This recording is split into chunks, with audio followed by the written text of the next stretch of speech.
জীবনে যতদিন শুক্রবার পাবেন 4টা আমল করতে ভুল করবেন না।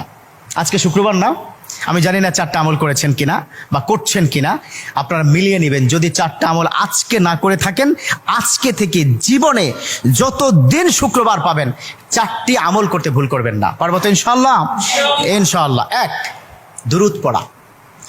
আমার বিশ্বনবী দুরূদ সম্পর্কে কত অসাধারণ কথা বলেছেন। একজন সাহাবা এসে বললেন, ইলা রাসূলুল্লাহ সাল্লাল্লাহু আলাইহি ওয়াসাল্লাম, ও নবী, আমি যদি আপনার প্রতি দিনের 1/3 ধরে দুরূদ শরীফ পড়ি আমি কি নিয়ামত পাবো?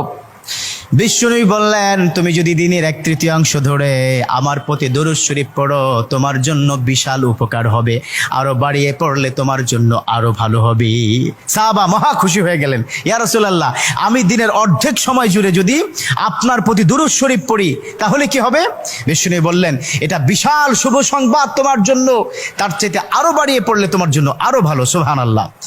বিশ্বনবীর কথা আবেগতাড়িত হয়ে সাহাবা বললেন, ও নবী, আমি পুরো 24 ঘন্টার যখনই সময় পাবো তখনই যদি আপনার প্রতি দুরূদ শরীফ আমি পড়তে পারি গো নবী। আমার নবী মুচকি এসে বললেন, তাই যদি হয়, ওয়া কানা মাই ফিল জান্নাহ, ও আমার সাহাবা, তুমি যদি 24 ঘন্টা ধরে যখন সুযোগ পাও তখনই দুরূদ শরীফ পড়ো, তুমি আমার সাথে আল্লাহর জান্নাতে যাবে। সুবহানাল্লাহ।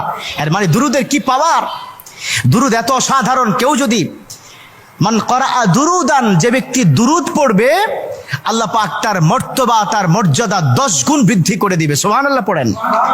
যে ব্যক্তি দুরূদ শরীফ পড়বে আল্লাহ পাক তার আমল নামা থেকে 10টি বদ আমল কেটে দিবে। সুবহানাল্লাহ পড়েন। যে ব্যক্তি দুরূদ শরীফ পড়বে আল্লাহ পাক তাকে 10টি নিয়ামত দান করবেন, যে নিয়ামত সে কখনো ভাবতে পারেনি। সুবহানাল্লাহ পড়েন। তার মানে দুরূদ শরীফ কি কত অসাধারণ না? মান লাজিমাল ইস্তেগফার। দ্বিতীয়টি হচ্ছে ইস্তেগফার পড়া। জুমার দিনে অবশ্যই ইস্তেগফার পড়বেন। ইস্তেগফার কত অসাধারণ কথা। মান লাজিমাল ইস্তেগফার গফিরা লাহু মা তাকাদ্দামা মিন জামবি।